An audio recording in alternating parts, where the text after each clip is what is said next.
मागील अनेक दिवस माझ्या मागे असलेल्या अनधिकृत गाळ्यांसंदर्भात आवाज उठवतोय, परंतु ग्रामपंचायत पूर्णतः ढिम्म आहे.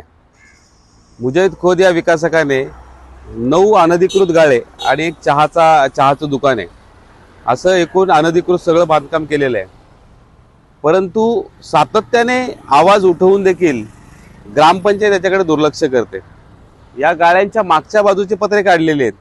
हा ग्रामपंचायतचा केवळ दिखावा, याच्या व्यतिरिक्त काही नाही आहे. फक्त आणि फक्त नेरळकरांच्या तोंडाला पानं कशी पुसायची, हा एकमात्र एककलमी कार्यक्रम ग्रामपंचायतच्या माध्यमातून सुरू आहे. 8 दिवसाची मुदत देऊनही आज साधारण 11-12 दिवस होत आले, तरी देखील हे बांधकाम काही निघायचं नाव घेत नाहीये. इतके अकार्यक्षम अधिकारी जर आपल्या प्रशासनात असतील तर या देशाचं वाटोळं झाल्याशिवाय राहणार नाही, असं माझं ठाम मत आहे. त्यामुळे लवकरात लवकर हे अनधिकृत गाळे लवकरात लवकर काढण्यात यावे, ही मागणी सातत्याने लावून धरतोय. मला असं वाटतंय की संविधानिक जे शब्द आहेत ना टोकाचे, ते सगळे शब्द या प्रशासक आणि ग्रामसेवकाच्या बद्दल बोलण्यासाठी सगळे शब्द संपलेले आहेत.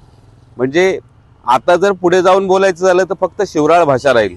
त्यामुळे ती काही आमच्यासारख्यांना अशोभनीय आहे कॅमेरासमोर.